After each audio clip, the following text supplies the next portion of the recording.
اور پیاس کے علاوہ انسان کو ریگستان اور جنگل میں جانوروں کا بھی سامنا کرنا پڑتا ہے۔ بہت سے نوجوان ایران کے ریگستان میں گرمی یا بھوک سے مر جاتے ہیں۔ ڈنکر ڈرائیورز کبھی کسی زخمی یا مریض کو اپنے ساتھ نہیں لیتے، بلکہ انہیں جنگلات میں مرنے کے لیے چھوڑ دیتے ہیں۔ پھر کسی کو ان کی لاش نہیں ملتی اور کسی کو پتہ بھی نہیں چلتا کہ ان کے ساتھ کیا ہوا۔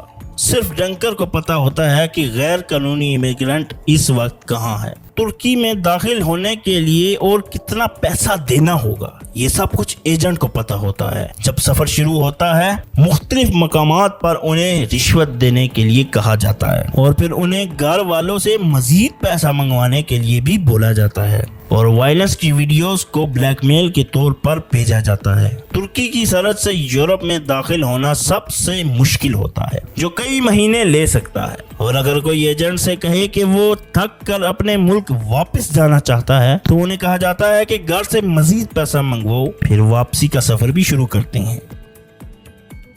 انسان سمگلنگ مافیا نے اٹلی، مالٹا اور گریس کو حال ہی میں ایک نئے راستے کے ذریعے نشانہ بنایا ہے۔ قانون کے تناظر میں اٹلی خاص طور پر کمزور ہے، جہاں خطرات ان آتھورائزڈ امیگریشن کو فیسیلیٹیٹ کرنے والے راستوں سے کم ہیں۔ یہ نیا راستہ پاکستان سے شروع ہوتا ہے جو UAE اور لیبیا کے ذریعے مالٹا یا اٹلی تک پہنچتا ہے۔ پاکستان کے ایجنٹس مسافروں کو دھوکہ دیتے ہیں کہ ان کو یورپ کے لیے قانونی ہوائی سفر کی سہولت دی جائے گی اور انہیں پاسپورٹ اور UAE ویزا بھی دلواتے ہیں تاکہ ان میں اطمینان پیدا ہو۔ ڈنکی کے سفر کے لیے خرچہ 15 لاکھ سے 25 لاکھ پاکستانی روپیز تک ہو سکتا ہے۔ ایجنٹس ڈنکی کی ادائیگی میں ڈالر کی مانگ کرتے ہیں۔ دبئی پہنچنے کے بعد تارکین کو ہوٹلز میں تھوڑا آرام دیا جاتا ہے اور ان کے والدین یا بہن بھائی کو تسلی دینے والی تصویرات بھیجی جاتی ہیں، جبکہ لیبیا کے ویزا کی تیاری کی جا رہی ہوتی ہے۔ لیبیا کی طرف روانہ ہونے سے پہلے ایجنٹس پوری ڈنکی کی ادائیگی وصول کر لیتے ہیں۔ تارکین لیبیا روانہ کیے جاتے ہیں، جہاں ڈیل ایک اندھیرے موڑ پر چلی جاتی ہے۔ پاکستانی ایجنٹ انہیں وہاں لوکل لیبین ایجنٹ کے حوالے کر دیتے ہیں جو ان کے یورپ روانہ ہونے کے لیے انتظام کرتے ہیں، لیکن اس صورتحال میں پاکستانی ایجنٹس اور بھی دھوکے بازی استعمال کرتے ہیں۔ تارکین سے 25 لاکھ تک کے چارجز لیتے ہیں، جبکہ لیبیا کے لوکل ایجنٹ کو $1000 سے $1500 ہر شخص کے لیے دیے جاتے ہیں۔